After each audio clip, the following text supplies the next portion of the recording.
ઉકાઈ તાલુકામાં આવેલ ગુણસદા ગ્રામ પંચાયતમાં સમાવિષ્ટ કેસરી નંદન સોસાયટીમાં કોઈ જાણભેદુ ચોર ટોળકીએ સોસાયટીના પાછળના ભાગે ખેતરમાંથી ઝાડ સાથે દોરડું બાંધી સોસાયટીની સુરક્ષા દિવાલ ઉપર ચાદર પાથરી સોસાયટીમાં પ્રવેશ કરી 9 જેટલા બંધ મકાનોને ટાર્ગેટ બનાવી રાત્રિ દરમિયાન ઘરના લોખંડના નકુચાને ટેકનિકલ ઉપાયથી કાપી ઘરમાં પ્રવેશ કરી ચોરીને અંજામ આપી નાસી જતા સોસાયટીમાં ચકચાર મચી જવા પામી છે।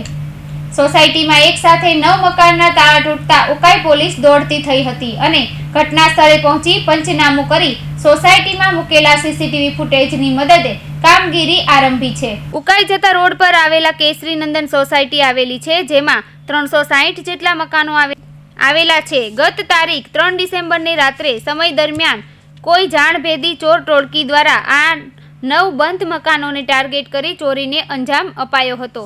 જો કે મકાન માલિક બહાર ગામ હોય ચોર ટોળકીએ ઘરમાં મૂકેલ તિજોરી ખોલી તમામ માલ સામાન વેરવિખેર અવસ્થામાં મૂકી નાસી જવા પામ્યા હતા। આ ચોરીને લઈ પોલીસે તમામ ઘરોની મુલાકાત લઈ પંચનામું કરી સોસાયટીમાં મૂકવામાં આવેલ સીસીટીવી ફૂટેજની મદદે ચોર ટોળકીને પકડવાનો ચક્ર ગતિમાન હાથ ધર્યા છે। ચોર ટોળકીએ નકુચા તોડીને ઘરમાં પ્રવેશી એલસીડી ટીવી કાઢી બહાર મૂકી વિસરી ગયા હોય આગળ શું કાર્યવાહી કરશે ઉકાઈ પોલીસ સ્ટેશને જોવાનું રહ્યું। Sadiq Pathan, Hind TV news, Tapi, Ukai.